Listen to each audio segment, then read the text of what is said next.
Does everybody know what time it is? If you guessed Tool Time, you'd be right, but I guarantee you wish you weren't. Was nothing sacred in the 90s? If there was a popular show, I bet you there's a game based on it. And I bet you if there's a show about circle jerking, there'd probably be a game based on that too. You want to know how bad this game is? There was a Genesis version that was made but never released because Sega rejected it. You know your game is bad when one of the biggest gaming companies at the time tells you that they will not allow your game on their console. There's so many things wrong with this pile of rusty nails that you're going to need a tetanus shot when you're through sifting through them. Home Improvement, like so many other games in the 90s, was a platform game, but it's a very incompetent platform game. But first, let me do my usual rundown. Graphically, I don't think it's that impressive. You can barely tell who is who because the sprites aren't that detailed. Yeah, it's 16-bit, but they could have gone for a more cartoon style, similar to the Ghostbusters game for the Genesis. Because you can at least tell who the character sprites are. The sound is rather bland and muddy sounding. It almost sounds unfinished. It's closer to the original Nintendo rather than the Super Nintendo. The controls feel totally backwards. B jumps, X runs, A shoots, Y uses the grappling hook, and the two shoulder buttons shoot diagonally upwards. To me, it feels like shoot and run should be switched, and L and R should be made to switch between the weapons that you pick up.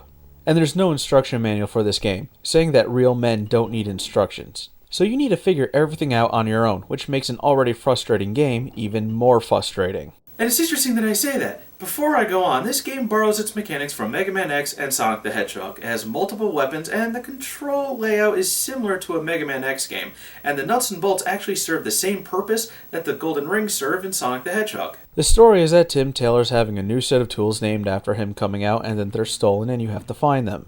The one thing I don't get is why are the kids on set? They don't really do anything except pop up when you die. There's 4 worlds with 4 levels each. All you need to do is just collect the 5 crates that are scattered throughout them and then you'll go on to the next level. Sounds pretty simple, and it should be pretty simple too. But unfortunately it's not, because of all the factors that make this game such a travesty to play. First and foremost, you know that this is going to be a bad game. I mean, look, it's got those tiny little enemies that move along the ground, and those seem to be a staple in bad games. Yeah, they only take 1 hit to die, but they're also kinda hard to see as they skitter across the ground. Secondly, bigger enemies take way too many hits before they die. There should be no reason why I need to unload 50 rounds into them before they're no longer an issue.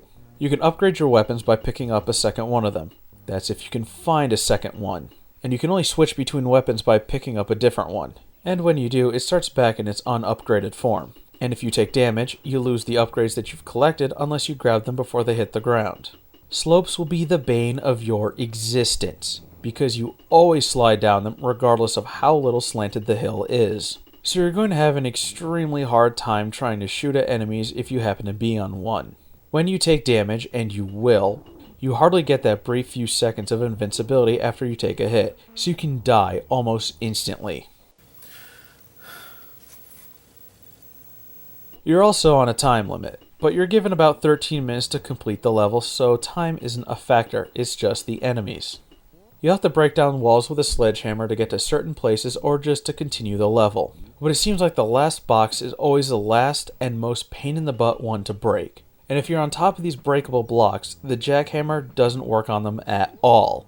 In fact, the jackhammer doesn't do jack. I'll admit that I didn't get that far. It's too difficult because of the game's piss poor programming. And you want a good example of how bad the programming is? Here's a checkpoint I've reached before I died, and guess what? There's a large enemy right there and no bolts for me to collect. That might as well be a game over spot. If you want a perfect example of bad programming, that was it. I think that the only plus to this game is that it has infinite continues, but you never start at the level you were on. No, you start at the first stage of the world that you were in. And remember, each world has 4 levels in it, so if you die on the boss, you gotta go through all 4 stages again. I think that if the weapons actually did something, it wouldn't be so bad. Especially the chainsaw that shoots out an energy beam that explodes in an arc. Why is that not an instant kill for the bigger enemies? In fact, it's like all the weapons do the same amount of damage and it's pitiful. A chainsaw, a flamethrower, and an arc welder should be doing more damage than a nail gun. And the grappling hook isn't that useful either.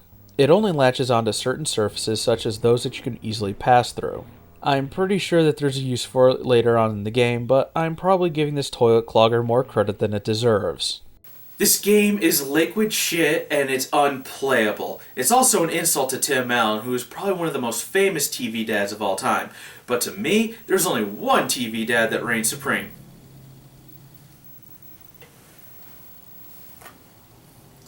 Yeah, life's good.